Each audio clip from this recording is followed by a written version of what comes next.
წლების განმავლობაში ამ ადამიანს ჰქონდა პატარა წიგნი, სადაც აი რო განიცადა, ის ხო რატო ამოწერა, იმიტომ რომ განიცადა სულიერ. რო განიცადა, ესე იგი ტყუილა არ მოხდარა. შემთხვევით ჩვენ უამრავი რამე წაგვითხარ საინტერესო, მაგრამ არ მოგვიწერია და დავკარგეთ. ჩვენ იქ ის განცდა დავაფიქსირე და ეს მერეც გამოგადგება აუცილებლად, შეიძლება ერთხელ კი არა, 10 ჯერ გამოგადგეს.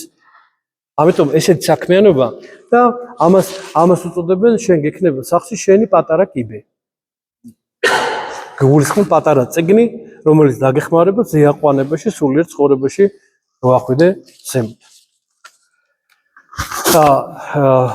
მეც ახლა ვცდილობდი რომ ამომეწერა ხოლმე ახლა რაღაცეები და აი მაგალითად გაჩვენებთ მაგალითისთვის აი 8 პუნქტი მაქვს ამოწერილი. არც მახსოვს როდის ამოწერე, საიდან ამოწერე, არ მახსოვს. მაგრამ ის რაც მე მაშინ დამეხმარა და ფიქრობ ეხლა როდის ამოწერე, რამდენი წელი არც მახსოვს, მაგრამ ეხლა წავიკითხე. აი დღევანდელობაში რაც მჭირდებოდა ზუსტად ის ნაწერები. აქ არაფერი სისტემატიზაცია და თანაიც არ არის. უბრალოდ რაღაცა პუნქტებია რა. უპირველესად იზრუნე ღმერთთან შინაგანი სიახლოვე მოიპოვა. რადგან ესე იგი მიზანი ქრისტიანული ცხოვრების არის ღმერთთან სიახლოვის მოპოვება. ყველაფერი, რასაც ჩვენ გასწავლით, ეკლესია გასწავლით, მარხვას, ლოცვას, ფისახურებას, ყველაფერი არის იმისთვის, რომ ღმერთთან შინაგანი სიახლოვე მოიპოვა. რადგან ამ ჩვენი შინაგანის შეცვლა შეუძლია მხოლოდ მადლს, საღმრთო მადლს. და თუ შინაგანი არ შეიცვალა, არც გარეგნული გამოსწორდება. ხო საინტერესოა.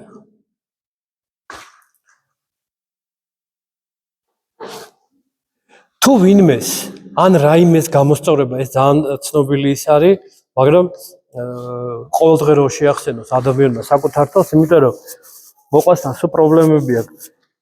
შეიძლება რაღაცა კონფლიქტის გამო არა, მაგრამ უნდა რომ გამოასწოროს, არ მოწონს მისი ქცევა, შეიძლება მართლა არ ღვივს ის რამეს და აქედან კარგი უნდა, მაგრამ შედის კონფლიქტში მასთან და ღმერთთანაც და საკუთარ თავთანაც.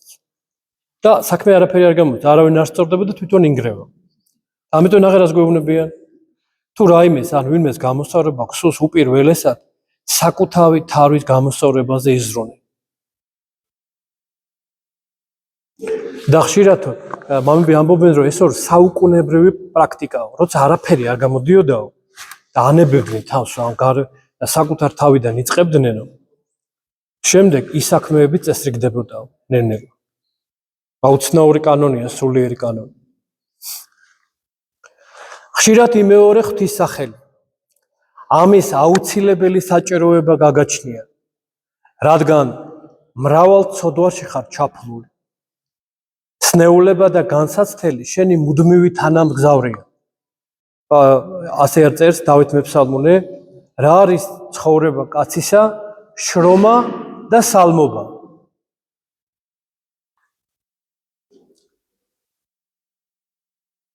ცნეული ხო? თანამგზავრია.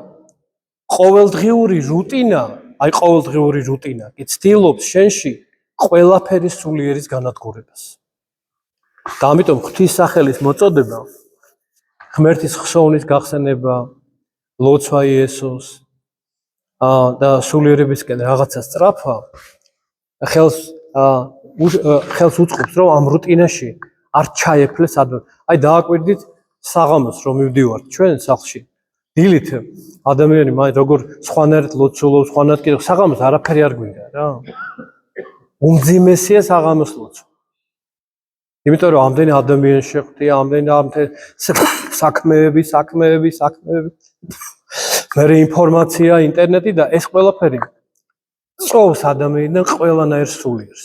და ფაქტურად უკვე სულიერად მიცვალებული არის საღამოს ადამიანი. ყურადღება საკუთარი თავისადმი გქონდეს, ჯერ ეს წავიკითხოთ, არა. ყოველ ადამიანს პატივი ეცი როგორც ღვთის ხატს და მამები აქ ამბობენ რომ ჩვენო ესეთი უცნაურობა მოგდისა რომ პირველ ცნებასო გიყვარდეს ღმერთიო ამასო განსაკუთრებულად ვეკიდებითო შინაგანად ჩართული აქვს ადამიანის ნატურა ხო ეხლა ღმერთს რაც შეეხება იქ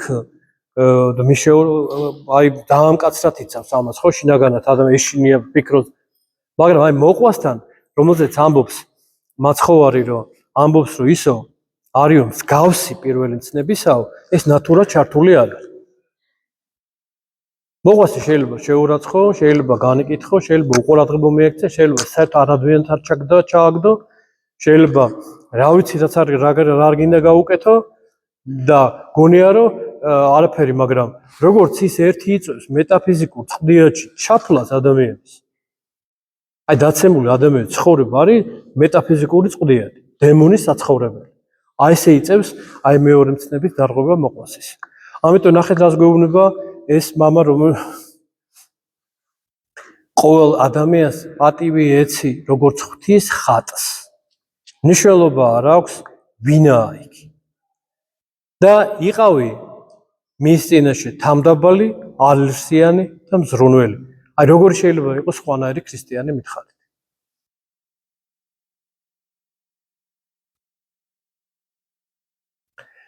საკუთხარი ყურადღება საკუთარი თავისად მიქონდეს ეს მეორე ნახეთ აქაც ნახე როგორ არის ჩართული რომ ჩართული გვაქვს ჩვენც ეს და დააკვირდით ძალიან ისეთი პრაქტიკული ცდისეული ფსიქოლოგია დააკვირდით თელი ყურადღება გადატანილი გვაქვს ყველაფერს ვამჩნევთ სხვა როგორ აკეთებს დეტალებში ვამჩნევთ და თუ არ მოგწონს ის ადამიანი იმის მთლიან ყველა დეტალს ვამჩნევთ მაგრამ ეს ხო არანორმალურობა ესე ამბობენ რომ შენ დაგიტოვებია შენი მიცვალებული შენი მკვდარისული და სხვის მონას ღვთის მონაა ის იმას უთვალთვალე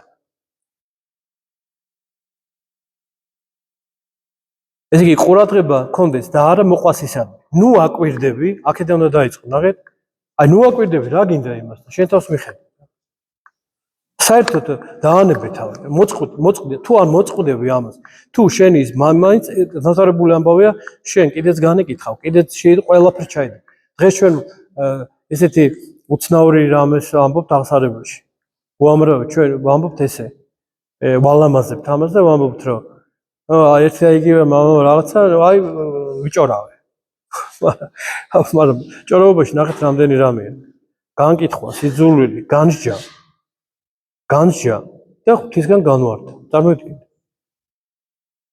აი როცა ამას შეალამაზებ ადამიანი. კი არ უნდა შეალამაზებ, ამიტომ თქვი მე ლოგიკა, ადამიანური ლოგიკა ამას იძახის და მარტივად. მაგრამ სახარებისეულ ლოგიკა გვეუბნება ესე არ არის. და ჩვენ ხო სახარებისეულ ლოგიკით უნდა ვიცხოვროთ. ეს არ არის რთული. ჩვენ გონია რომ ეს საშინელებაა ეხლა ესე ხო? მაგრამ რთული საშინელება არის ინერციით ცხოვრება. აი ბოროტი ინერციით როგორც ჩვენ ცხოვრობ. იმიტომ რომ ამას არ აქვს ნათელი. ამ ბოროტ ინერციას. ამ ბოროტ ინერციას შეაჩერებს მხოლოდ სახარებისეული სწავლება. ესე იგი, ნახეთ რამდენი ნუა. ნუ აკვირდები, ნუ უთვალთვალებ, ნუ ამცირებ, ნუ გამსჯი, ნუ განიკითხავ და ნუ გაქვს ბოროტი ხსოვნა. აი ეს ყველაზე საშინელება ბოროტი ხსოვნა. და ნახეთ რას ამბობენ, აი როგორ მოაცილებო შენო ამასო, ჭირდება ადამიანს ძლიერი იმპერატივი. რა არის ძლიერი იმპერატივიო? იტირე შენი მიცვალებული. ამის საჭიროება გაქვს ყოველ წამიერი. ეგრევე აქედან გადადიხარ.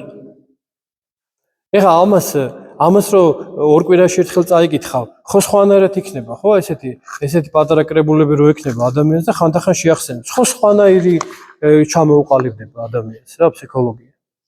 და იმიტომ რომ გაკეთება ერთია, მაგრამ ერთი თავარი არის სწორი ხედვა, თავარი და სწორი თეორია. თუ სწორი თეორია არ გაქვს, სწორად როგორ გააკეთე? და თეორია რა გვაქვს? აბა რა თეორია გვაქვს? ამდენი ხანია ვისმენთ ქადაგებებს. აი რა საფუძვლიანი ცოდვა გაქვს ქრისტიანობაში? არაფერი.